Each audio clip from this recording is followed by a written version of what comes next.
but I kind of threw a curveball at him. So it's a different message, a message that I feel that the Lord had given me, I thought, to give in Guatemala, but there was not an opportunity to do that. So I guess God has held it in reserve so that I can share it with you this morning. But I know you'll be blessed. This is, and I think, was it you, Pat, that told me about the Kleenex? Okay. You all know that sometimes, and I guess it's a little contagious because my son at the memorial service for Dorothy also got a little choked up, but I'm notorious for breaking down and crying a little bit when I share. So the message that Pastor thought I was going to give down in Guatemala made actually everyone around the table cry. It was rather, it was a good move of God, but it really touched people's hearts. This one that I'm going to share with you this morning is one that I've kind of gone over in my mind a few times, but every time I do it, there's always a point where I can't stop myself from becoming emotional. So bear with me. There's different points where that may happen. It may not happen, but I really think that it's a message, hopefully, that will speak to several people that are here.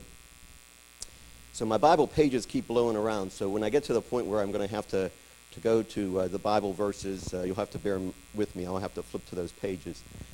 So the title that I've given this, and I also kind of came up with several different titles for this too. I know Pat asked me, to get her the title at one point, and I think I emailed her back and said, I know what I'm going to say or the message that I'm going to give, but I don't know what the title will be because so many different titles were coming to me from God. But as I was kind of preparing for it, the one that kept coming back to me was that question that you see in the bulletin, what can God do for me?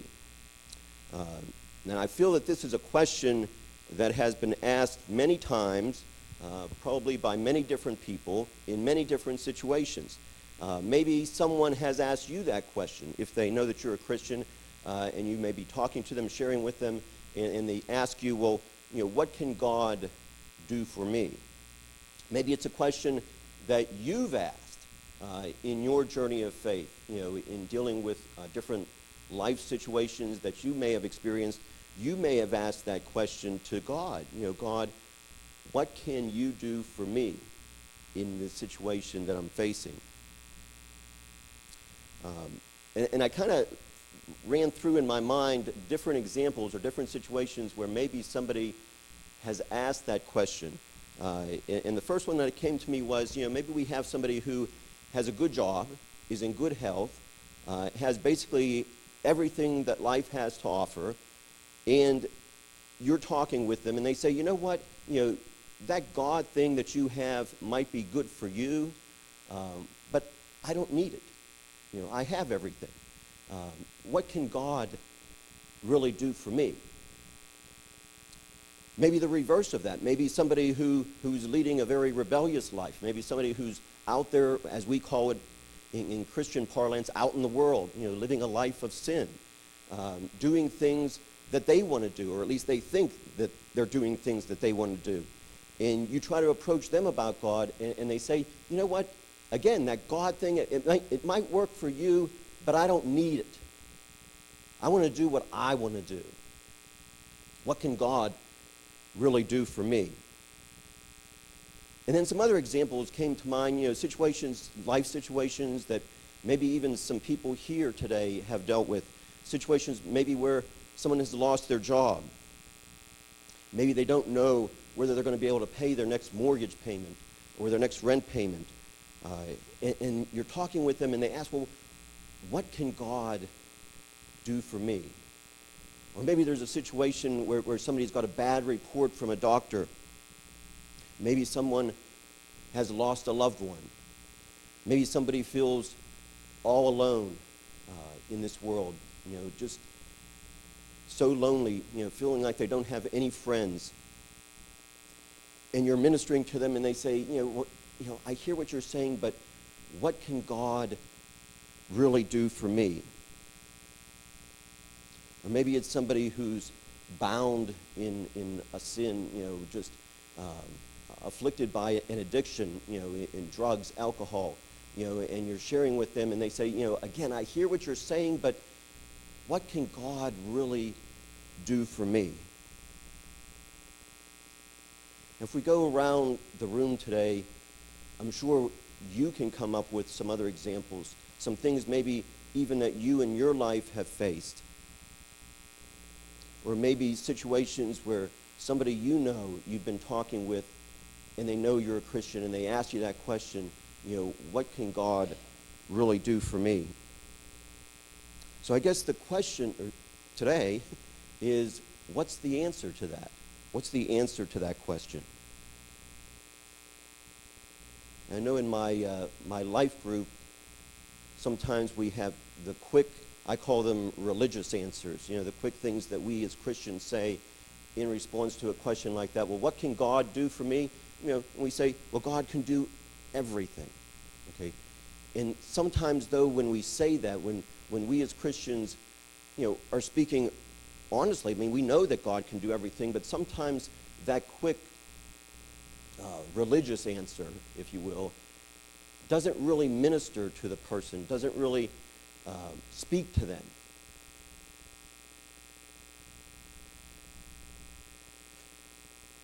I wrote down this little note. Sometimes I think we as Christians give complicated theological explanations for things that really don't speak to people's hearts today.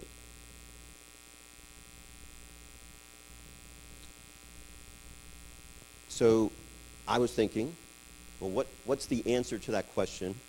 And an old hymn kept coming back to my mind, and I don't know if I'm doing it justice, so bear with me. I'm not going to sing it, okay? But I'll share the verse that just kept going through my mind. It is no secret what God can do. Thank you. What he's done for others, he'll do for you. With arms wide open, he'll pardon you. It is no secret what God can do. And what kept coming back to my mind was what he's done for others, he'll do for you.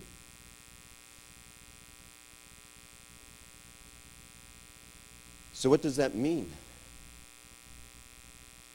To me, what it means is that if you go around this room right now, if I look out there, I see some of you have been Christians for many, many years. Some of you were just maybe starting out on that path. But I look around this room and I think to myself, what has God done for you? What has he done for me? Because that's the answer that people want to hear.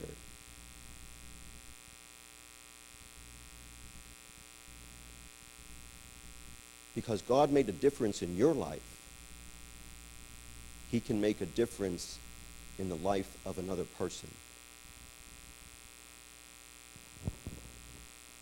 So we've been studying the Gospel of John in my life group, and we came across, we worked our way all the way through to the very last couple chapters, but we passed through a wonderful account in the Gospel of John, chapter 9. If you want to go there, I'm just going to read a couple verses out of there at some point, but I just want to tell you the story. This is one of the miraculous, healings of Jesus. This was a blind man who had been blind basically from birth, and he was very well known in the community, known as a blind man. And Jesus came and crossed his path, and because he did, he went from being blind to being able to see. And that shook the religious leaders because there was no disputing that this man had been born blind, had grown up blind. And, he was very well known, asking for alms and gifts, at the temple courts. So they couldn't deny that this man had been blind and now could see, and that the only explanation for that was because Jesus had crossed his path. And so they wanted to get to the bottom of it. They wanted to find some way to discredit what had happened, to try to find an explanation that would tear the reality of who Jesus really was, and that the people were seeing who he really was. So they started an inquisition that Jesus had performed, and they started with the man's parents. Now, this man was probably, I believe it even says there, so don't, I was going to say don't crucify me. Don't crucify me if I get the age not completely correct if you're looking at the verses. But let's just say he was in his 30s. Again, no dispute, that for 30-some years he had been blind, okay? And so they called this man's parents in, not him.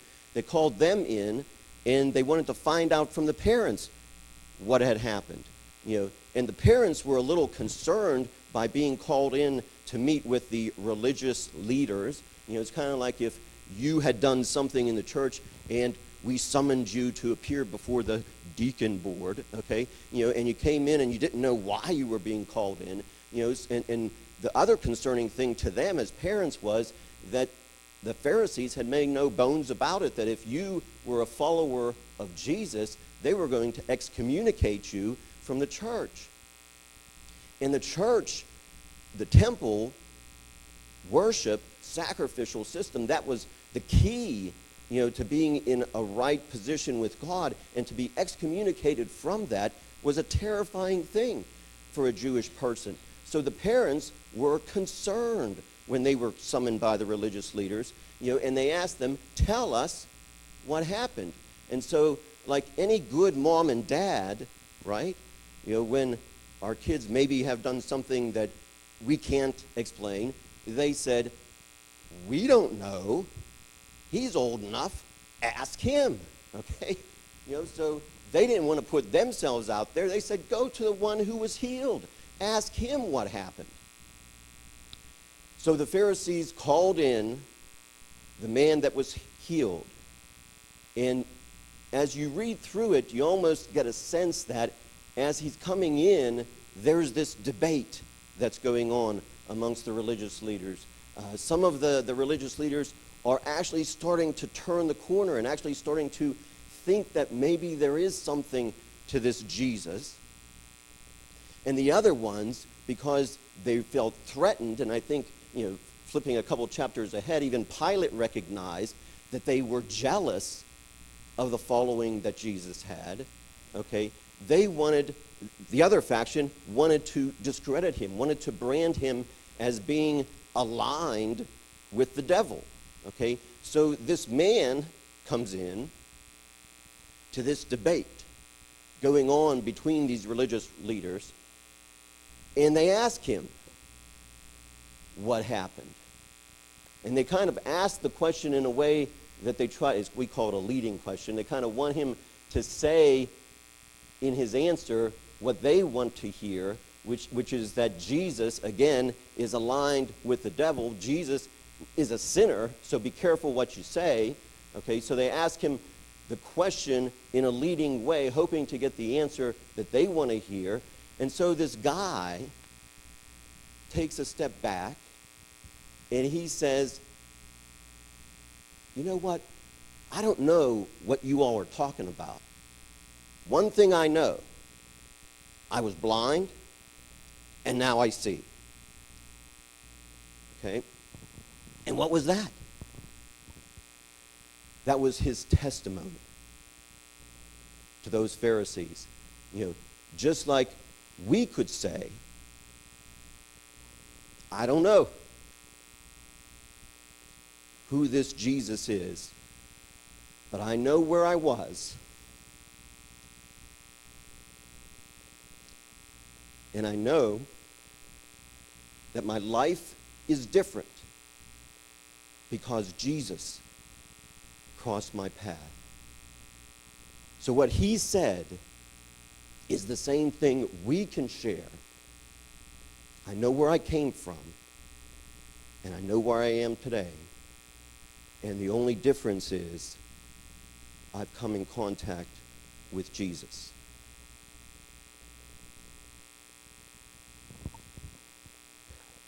One of the blessings that we had, one of the many blessings that we had in the trip to Guatemala was the testimonies from those in the group who were able to share. There was not an opportunity for all of us to share, but several in the group shared their testimonies. Of course, we know Pastor's testimony. Natalie had an opportunity to share. My son had an opportunity to share. Alex had an opportunity to share his testimony to the public school kids at when we went into the public school system. So there were times when we were able to share our testimonies, and it was a blessing to hear, to be part of the team and to hear those testimonies. And I would say,